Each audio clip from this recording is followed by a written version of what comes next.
Hello, വളരെ കാലം മുതൽക്കേയുള്ള ആന്ധ്രാ ജനതയുടെ വലിയ ആഘോഷമാണ് സംക്രാന്തി ഉത്സവം.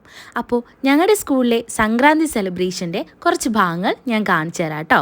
അപ്പോൾ welcome back to Gods and family. ആന്ധ്രയിൽ മകരസംക്രാന്തിയെ പെഡ്ഡ പണ്ടക അല്ലെങ്കിൽ വലിയ ഉത്സവം എന്നൊക്കെ അറിയപ്പെടുന്നുണ്ട്. ശരിക്കും പറഞ്ഞാൽ ഇതൊരു കൊയ്ത്തുത്സവമാണ്. സംക്രാന്തി എന്ന ആഘോഷത്തെക്കുറിച്ച് നിങ്ങൾ കേട്ടിട്ടില്ലെങ്കിലും പൊങ്കൽ എന്ന ആഘോഷത്തെക്കുറിച്ച് നിങ്ങൾ കേട്ടിട്ടുണ്ടാവുമല്ലോ. അതെ, അതേ പൊങ്കൽ തന്നെയാണ് ആന്ധ്രാപ്രദേശിൽ മകരസംക്രാന്തി എന്ന് വിളിക്കുന്നത്. മകരസംക്രാന്തിയോടനുബന്ധിച്ചുള്ള ഒരു പ്രധാന ആഘോഷമാണ് ഈ പട്ടം പറത്തൽ. ഇതേ കുട്ടികളെല്ലാം തന്നെ പട്ടം പറത്തുന്ന തിരക്കിലാണ്. അതുപോലെ തന്നെ അവിടെ പൊങ്കലും തയ്യാറാക്കുന്നുണ്ട് ടീച്ചേഴ്സ് എല്ലാം ചേർന്ന്. മകരസംക്രാന്തി എന്നത് അവരുടെ പൂർവികരെ ഓർമ്മിക്കാനുള്ള ഒരു ദിവസം കൂടിയാണ്. അന്ന് അവർ വ്രതങ്ങളെല്ലാം അനുഷ്ഠിച്ച് അവരുടെ പൂർവികർക്ക് വേണ്ടി പൂജകളെല്ലാം ചെയ്യും. നമ്മുടെ കേരളത്തിലെ കർക്കിടക വാവ് പോലെ നമുക്ക് ഓണം സെലിബ്രേഷൻ പോലെ തന്നെയാണ് ഇവർക്ക് സംക്രാന്തി സെലിബ്രേഷനും. നമുക്ക് ഓണത്തിന് 10 ദിവസം അവധി കിട്ടുന്നത് പോലെ ഇവിടുത്തെ കുട്ടികൾക്ക് സംക്രാന്തിക്കാണ് 10 ദിവസം അവധി കിട്ടാറുള്ളത്. ഇവർക്ക് ഓണത്തിന് വലിയ ആഘോഷമൊന്നും ഇല്ല കേട്ടോ. ഒരു ദിവസം തിരുവോണത്തിൻ്റെ അന്ന് ഒരു അവധി ഉണ്ട് എന്നല്ലാതെ ആന്ധ്രാക്കാർ ഓണം അങ്ങനെ സെലിബ്രേറ്റ് ചെയ്യാറില്ല. പക്ഷേ ഇവരുടെ ഓണം പോലെ തന്നെ സെലിബ്രേറ്റ് ചെയ്യുന്ന മറ്റൊരു ഉത്സവമാണ് മകരസംക്രാന്തി. സംക്രാന്തിയുടെ മറ്റൊരു പ്രത്യേകതയാണ് ഡിഫറെൻറ്റ് പലഹാരങ്ങൾ. പുളിഹോര, ദന്തോജനം, പൊങ്കൽ, ഗുഡ അന്നം എന്നിവയൊക്കെ ആന്ധ്രാക്കാരുടെ പ്രധാന വിഭവങ്ങളാണ്. ഇതുകൂടാതെ ഈ സമയത്ത് ഒരുപാട് മധുര പലഹാരങ്ങളും അവരുണ്ടാക്കാറുണ്ട്. മകരസംക്രാന്തി ദിവസങ്ങളിൽ മരുമകന് വിരുന്നൊരുക്കുന്നത് ആന്ധ്രാപ്രദേശിൽ പതിവാണ്. അങ്ങനെ ആന്ധ്രാപ്രദേശിലെ എലുരുവിലുള്ള കുടുംബം മരുമകന് മുമ്പിൽ 379 വിഭവങ്ങൾ വിളമ്പിയത് സോഷ്യൽ മീഡിയയിൽ തരംഗമായിട്ടുണ്ടായിരുന്നു. സംക്രാന്തിയോടനുബന്ധിച്ചുള്ള 2 പ്രധാനപ്പെട്ട ആചാരങ്ങളാണ് ഭോഗി മണ്ടാലു, ഭോഗി പള്ളു.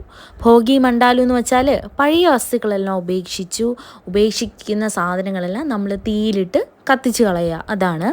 ഭോഗി പള്ളു എന്ന് വെച്ചാൽ ചെറിയ കുട്ടികളുടെ തലയിൽ ചെറിയ ബെറീസ്, പഴവർഗ്ഗങ്ങൾ, പൂക്കൾ, നാണയങ്ങൾ, കരിമ്പ് കഷ്ണങ്ങൾ എന്നിവയൊക്കെ ചേർത്ത് പൂജ നടത്തിയിടുന്നു.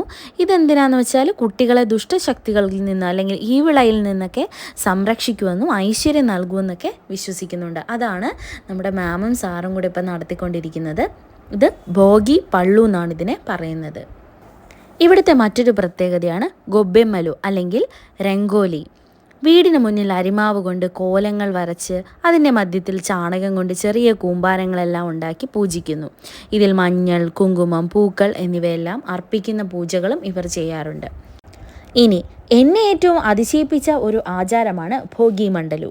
ഭോഗി മണ്ഡലു എന്താന്ന് വെച്ചാൽ സംക്രാന്തിയുടെ ആദ്യ ദിവസമായ ഭോഗി നാളിൽ പുലർച്ചെ പഴയ സാധനങ്ങളും മരച്ചില്ലകളും ഉപയോഗിച്ച് തീ കൂട്ടിയിട്ട് ആ തീക്കുണ്ടത്തിന് ചുറ്റും സ്ത്രീകൾ വട്ടത്തിൽ നൃത്തം ചെയ്യുകയും പാട്ട് പാടുകയും ചെയ്യുന്നു. ഇത് പഴയതിനെ ഉപേക്ഷിച്ച് പുതിയതിനെ സ്വാഗതം ചെയ്യുന്നു എന്നുള്ള അർത്ഥമാണ്. അതിനിടയിൽ ഞാൻ കരയുന്നത് നിങ്ങൾ കാണുന്നുണ്ടോ? ഈ പുക, ഉള്ളി അതൊക്കെ എൻ്റെ കണ്ണിൻ്റെ അടുത്തൂടെ പോയാൽ മതി, അപ്പോഴേ എൻ്റെ കണ്ണിൽ നിറഞ്ഞു കുടുകുടാ വെള്ളം വരും. അപ്പോൾ അതേ നൃത്തമൊക്കെ ചെയ്യുന്ന എന്ത് അടിപൊളിയായിട്ടല്ലേ, ടീച്ചേഴ്സും സാർമാരും എല്ലാവരും അടിപൊളിയായിട്ട് നൃത്തം ചെയ്ത് ആഘോഷിക്കുകയാണ്. ഇത് അഗ്നിയെ ആരാധിക്കുന്ന ഒരു ആചാരം കൂടിയാണ്. അങ്ങനെ ടീച്ചേഴ്സും കുട്ടികളും എല്ലാവരും അടിപൊളിയായിട്ട് ഡാൻസ് എല്ലാം ചെയ്ത് വളരെയധികം എൻജോയ് ചെയ്തു. അപ്പോൾ ഇത്രയൊക്കെ ഉള്ളൂ. അപ്പോൾ ഇങ്ങനൊരു ആഘോഷത്തിൽ പങ്കെടുത്തപ്പോൾ എനിക്ക് മനസ്സിലായിട്ടുള്ള കാര്യങ്ങളാണ് ഞാൻ നിങ്ങളുമായിട്ട് ഷെയർ ചെയ്തത്. അപ്പോൾ ഇതിൽ എന്തെങ്കിലും പോരായ്മകളോ എന്തെങ്കിലും തെറ്റുകുറ്റങ്ങളോ ഉണ്ടായെങ്കിൽ ക്ഷമിക്കണം. ഇവരുടെ സംക്രാന്തി ആഘോഷത്തെക്കുറിച്ച് ഇനിയും ഒരുപാട് കാര്യങ്ങൾ പറയാനുണ്ട്, ഒരുപാട് കാര്യങ്ങൾ മനസ്സിലാക്കാനുണ്ട്. അത്രയും വലിയ ആഘോഷമാണ് സംക്രാന്തി ആഘോഷം. അപ്പോൾ അത്രയൊക്കെ ഉള്ളൂ. വീഡിയോ ഇഷ്ടപ്പെടുവാണെങ്കിൽ മാത്രം ഒന്ന് സബ്സ്ക്രൈബ് ചെയ്യാൻ മറക്കല്ലേ.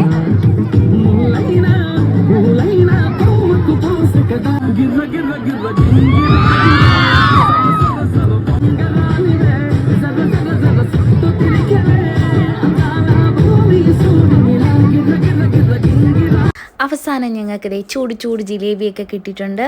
അപ്പോൾ വൈകിയാണെങ്കിലും എല്ലാവർക്കും എൻ്റെ സംക്രാന്തി ആശംസകൾ.